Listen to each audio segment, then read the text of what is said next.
Logo nos primeiros capítulos de Jujutsu fica claro que o elemento mais basal daquele universo é a existência da energia amaldiçoada. Esse tipo de energia, que é gerada através das emoções negativas, está presente em praticamente todos os seres humanos e feiticeiros. Além de ser o combustível para as técnicas e habilidades que a gente está tão familiarizado, ela também é a responsável pela criação das maldições. E as maldições, assim como os feiticeiros, são ranqueados em graus que refletem os seus níveis de poder e dificuldade de serem exorcizadas, estando no grau especial as maldições mais poderosas. Mas como é demonstrado lá na primeira temporada pelo Rei das Maldições, duas maldições serem de grau especial não significa que elas sejam equivalentes em nível de poder. Por isso, hoje a gente vai conhecer e ranquear da mais fraca até a mais forte todas as maldições de grau especial mostradas na obra até hoje e entender melhor os poderes de cada uma delas. O vídeo tá bem longo, mas eu prometo que vai ser uma verdadeira enciclopédia para vocês com muita informação bacana, como é de praxe nos vídeos aqui de Jujutsu. Lembrando, falando nisso, né, sempre da playlist exclusiva de Jujutsu aqui do canal, com vários outros vídeos com temas super legais, sejam vídeos de listas, explicações, resenhas de personagem, e aproveita que a segunda temporada tá chegando e confere a sua inscrição aí embaixo e se o sininho também tá ativado para não perder os próximos vídeos, beleza? Bora lá! Começando com o tipo mais genérico e consequentemente mais fraco de maldições de grau especial, estão aquelas maldições portadoras de um dedo do Sukuna, um único dedo dele. Tivemos duas maldições desse tipo mostradas na obra até hoje, a primeira no arco do ventre amaldiçoado e a segunda no arco das pinturas da morte. Essas maldições vêm de ventres amaldiçoados e têm o seu poder amplificado pela presença de um dedo do Sukuna. Lembrando que um ventre ou feto amaldiçoado é um estágio imaturo que algumas maldições assumem antes de estarem na sua forma adulta, mas algumas já até possuem consciência e até conseguem lutar mesmo ainda sendo consideradas fetos. Apesar de serem consideradas maldições de grau especial, elas não possuem uma técnica inata, mas apesar disso são capazes de liberar altas quantidades de energia amaldiçoada concentradas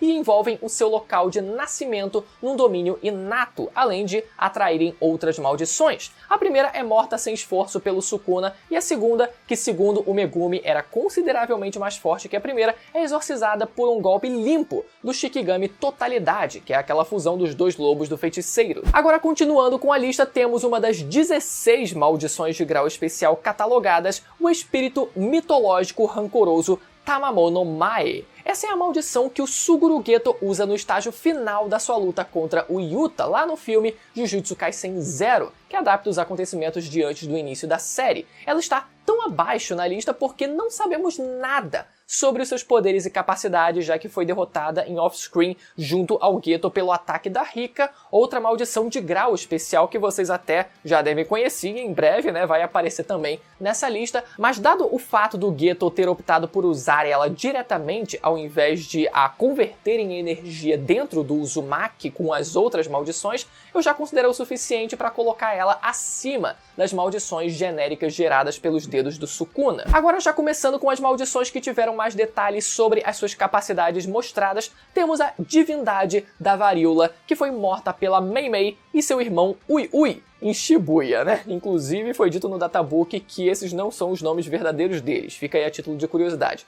O que é uma pena, porque eu acho eles engraçados. Essa maldição muito provavelmente faz referência à epidemia da varíola que ocorreu no Japão no ano de 735 até o ano de 737 e ceifou a vida de 1/3 de toda a população do país. Bizarro um negócio desse, né? Mas vamos lá. Como o estilo de luta dessa maldição se baseia completamente na sua expansão de domínio, você que assistiu ao vídeo anterior explicando todas as expansões da obra já conhece bem ela. Basicamente, aqueles que forem pegos no domínio da maldição são presos em um caixão, que é em seguida enterrado por uma pedra enorme que serve como lápide. Se o alvo não escapar dentro de uma contagem de 3 segundos, ele é atingido de forma fatal pela varíola. Mas, além da fraqueza do domínio em só acertar uma pessoa por vez, fica claro com a luta da Mei Mei que para alvos fortes fisicamente não é muito difícil escapar do túmulo e evitar o fim da contagem de 3 segundos. E isso certamente é verdade também contra técnicas propícias para movimentação, por exemplo.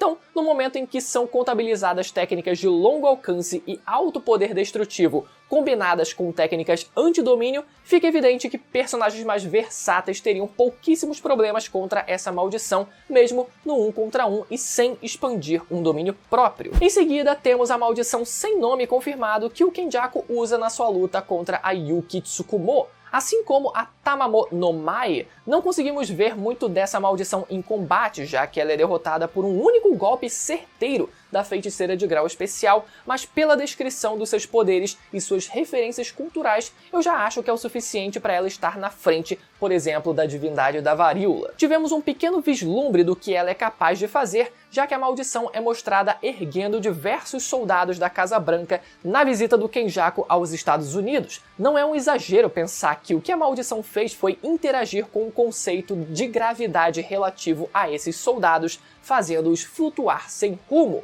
Por mais que não seja explícito o porquê dessa mesma técnica não ter tido efeito na massa imaginária da Yuki, eu acredito que temos basicamente duas opções. Ou é necessário um pouco mais de tempo para a adaptação da maldição ao alvo, ou ela só consegue interagir com coisas reais, e a massa criada pela técnica da Yuki não existe de fato. Isso implicaria que essa maldição não teria efeito no Mugen do Gojo, por exemplo, que também não existe na prática e é fruto de uma impossibilidade gerada pelo ilimitado. Mas ter sido exorcizada por um golpe único da Yuki de fato implica que nem a resistência nem a velocidade de reação da maldição são muito altas, né? Mas também não é um demérito muito absurdo, já que a Yuki superou e deu dano facilmente no próprio Kenjaku, um dos mais fortes vivos. Fora isso, é impossível concluir algo sobre outros atributos dessa maldição, mas eu acredito que já é o suficiente para superar o apresentado pela maldição da varíola. Agora nada mais justo do que apresentar os irmãos Echizu, Eso e Choso de forma simultânea, apesar de eles figurarem em locais diferentes na lista. Frutos de experimentos do feiticeiro mais maligno da história, Noritoshi Kamo, de 150 anos atrás, na verdade, eles não são exatamente maldições, apesar de serem de grau especial. Acontece que eles são filhos de uma mulher que conseguia engravidar de espíritos amaldiçoados, sendo, portanto, híbridos de humano e maldição.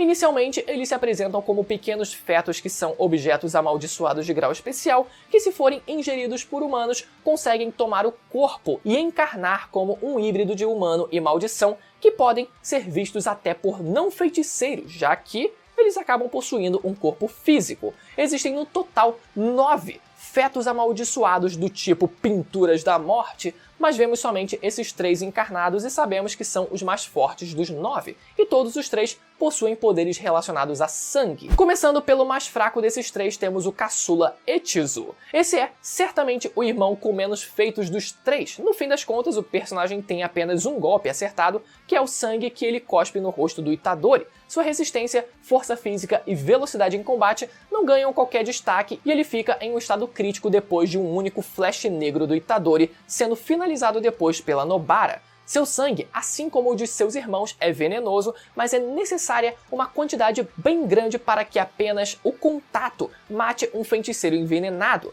Porém, aí que entra a técnica da decadência. Ativada por isso, faz com que qualquer contato do sangue através de membranas ou feridas gere um padrão de flores na pele do alvo, como a gente viu no final da primeira temporada, basicamente decompondo o inimigo vivo e o matando depois de mais ou menos 15 minutos quando o sangue é do Kechizu e em torno de 10 quando é do Eso. E aproveitando para falar do Eso, ele seria o irmão do meio e é o segundo mais forte pelo que nos foi apresentado.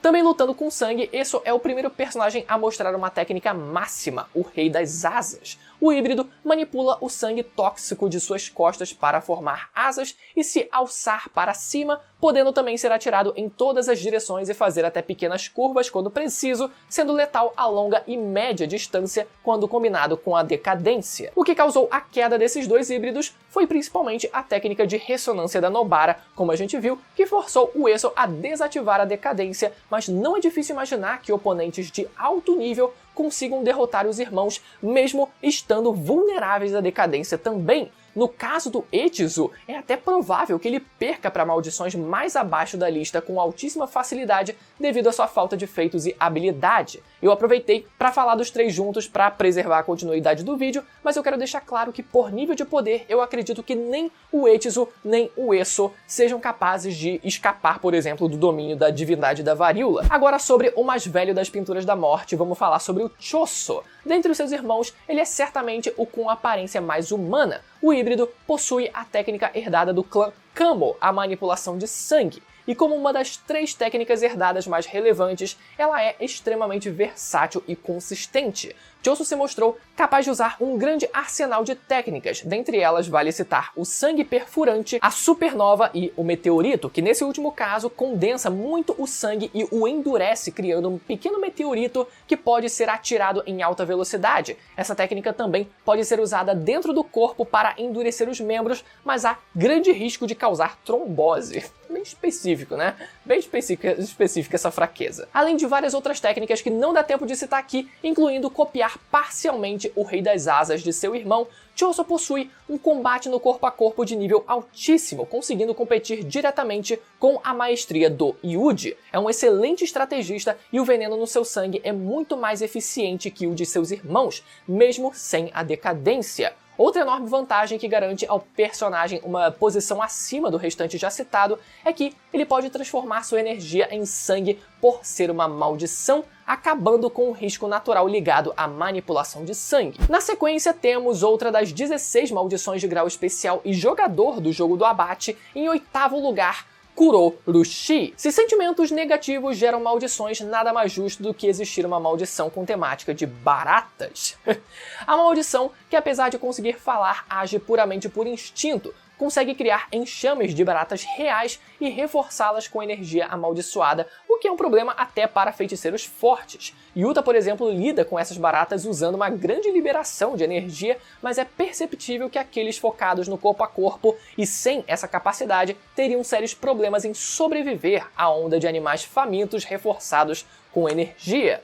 A maldição consegue também criar vermes voadores que, ao serem destruídos, liberam um ácido que prejudica a visão do oponente, além de portar a ferramenta amaldiçoada Espada Mágica Apodrecida. Essa espada, além de ser de alta qualidade, consegue atirar ovos de maldições de insetos a curta distância e no momento do impacto. Esses insetos crescem no corpo do alvo de dentro para fora, causando enorme dano, sendo capazes de arrancar o braço da feiticeira Uro, por exemplo. O mais curioso sobre essa maldição é que ela consegue se reproduzir através de partenogênese, fazendo com que, na sua primeira morte, o demônio negro da era moderna passasse sua energia para sua cria, efetivamente voltando à vida. O Baratão foi exorcizado 2 vezes pela técnica reversa do Yuta, técnica essa que é letal justamente em maldições. Agora, abrindo o mais alto patamar dessa lista, temos em 7º lugar a primeira das maldições de desastre, Hanami. A maldição, surgida dos sentimentos negativos direcionados a desastres que envolvem o solo e a natureza,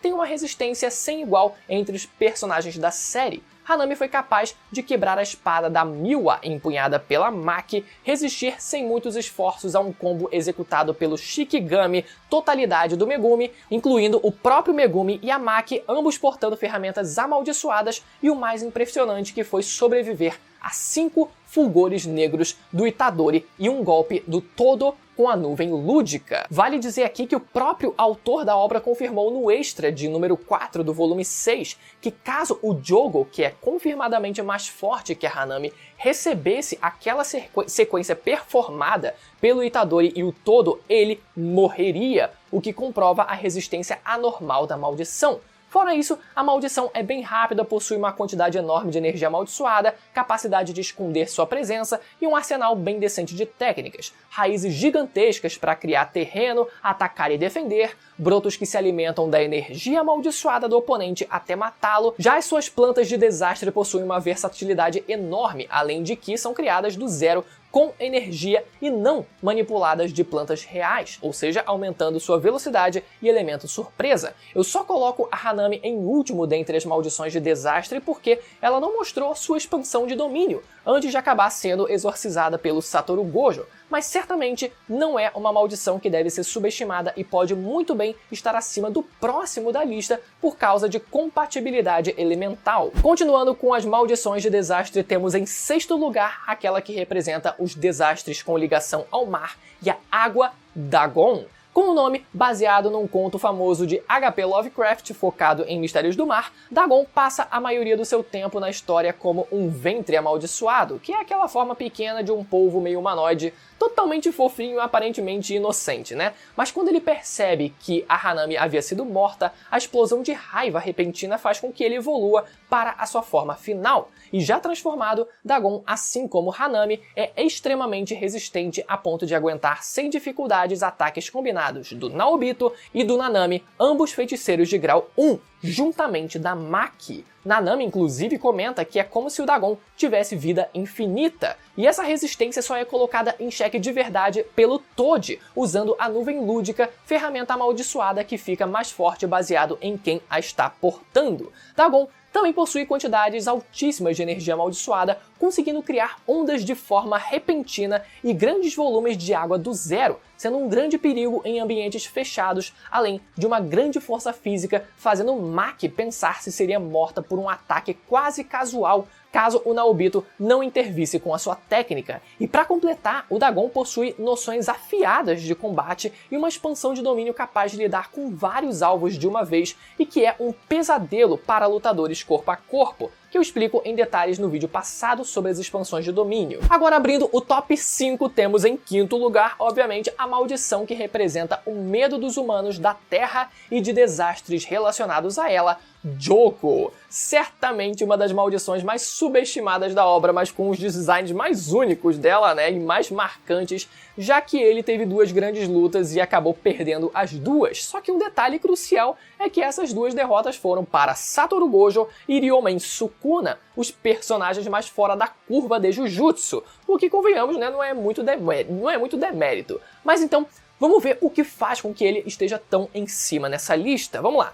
Uma gama de técnicas altamente letais vindas das chamas de desastre que envolvem fogo e lava, uma expansão de domínio dita ser tão quente que mataria muitos feiticeiros só de eles estarem dentro da barreira, e o maior trunfo de Jogo certamente sendo a sua velocidade, sendo capaz de superar a velocidade inicial de um Naobito nerfado, que ainda assim é bastante rápido, sendo também capaz de atacar e passar pela Maki e pelo Nanami sem que ambos percebessem. Esses feitos de velocidade por si só não são absurdos, mas quando combinados com uma técnica que garante danos fatais com o mais simples acerto, Jogo se torna uma ameaça séria para pelo menos 90% dos personagens de Jujutsu. Outro diferencial do Jogo em relação às outras maldições é o fato de ele saber usar a técnica máxima da sua técnica inata, que o permite conjurar um grande meteoro e causar danos sérios numa área enorme. Por mais que seja uma técnica lenta, ela pode ser combinada no meio do combate e ser um artifício interessante para lidar com grandes grupos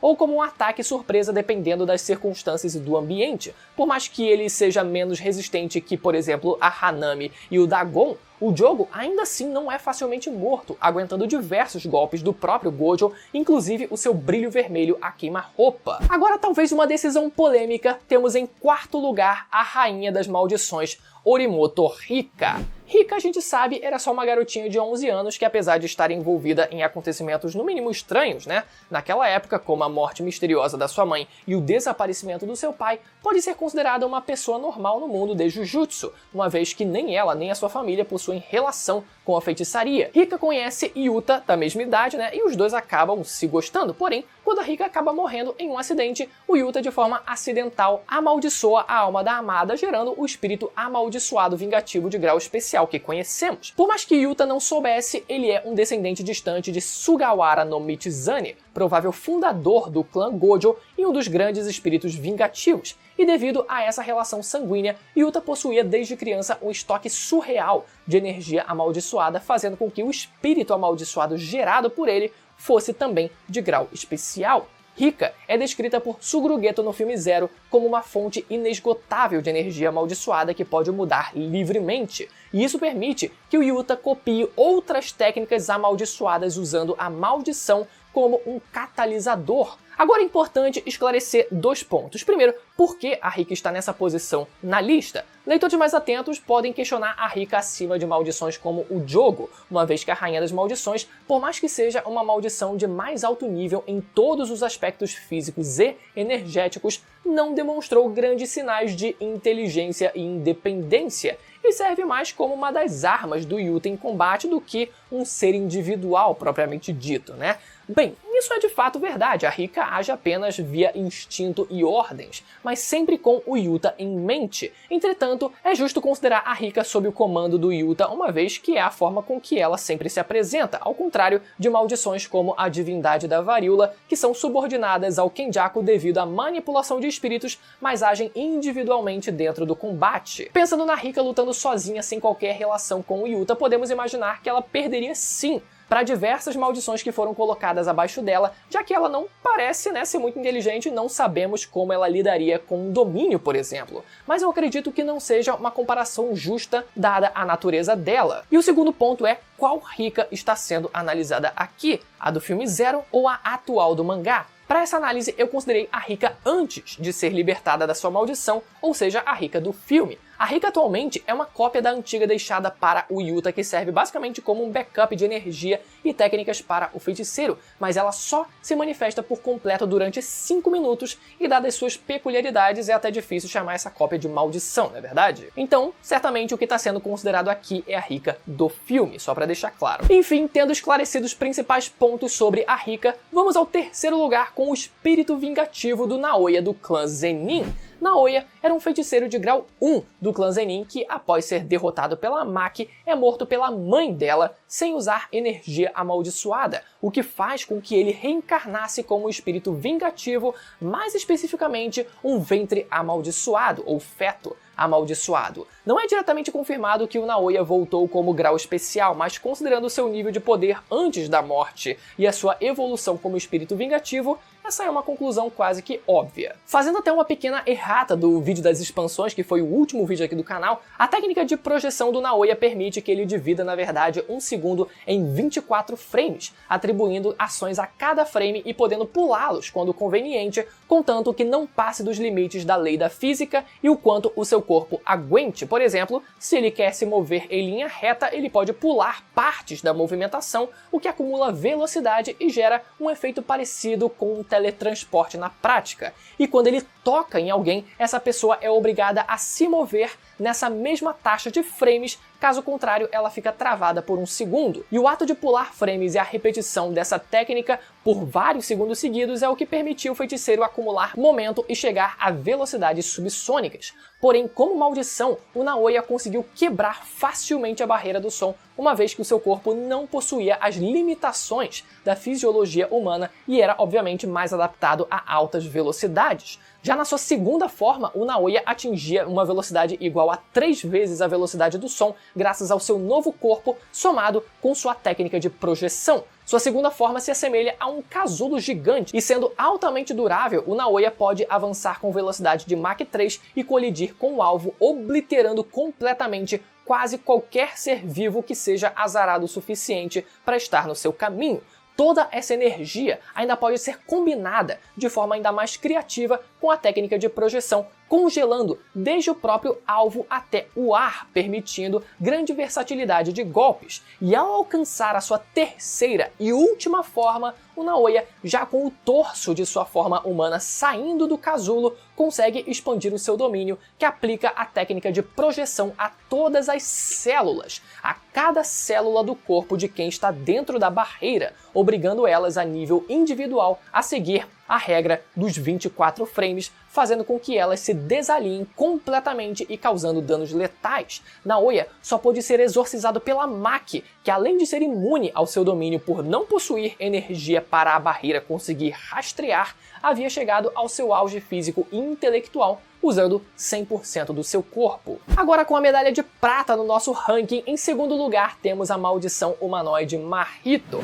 Mahito se originou dos sentimentos negativos direcionados a outros seres humanos, sendo uma maldição muito fria e cruel, que eu faço inclusive uma análise mais profunda no vídeo em que eu conto a trajetória do Itadori até o arco de Shibuya. Vocês podem ver que ficou excelente esse vídeo. Muita gente gostou daquele vídeo, vale muito a pena vocês verem depois. Mas enfim, o Mahito é de longe a maldição que nós mais vimos evoluir e se superar durante a obra, já que ele progride e avança junto ao protagonista, mas de forma antagônica. A sua técnica inata se chama transfiguração ociosa, que permite que a maldição, através do toque, modifique a alma de outros seres vivos, o que normalmente causa a morte, já que o corpo se força a seguir os movimentos da alma e acaba sendo completamente distorcido. Além disso, essa técnica dá ao próprio Mahito conhecimento absoluto do formato da sua própria alma, permitindo que ele a modifique à vontade, mudando o seu corpo quando preciso, se transformando no que ele bem entender e o mais apelão, basicamente curar qualquer dano causado ao seu corpo. O que ocorre é que o Mahito usa a técnica em si mesmo,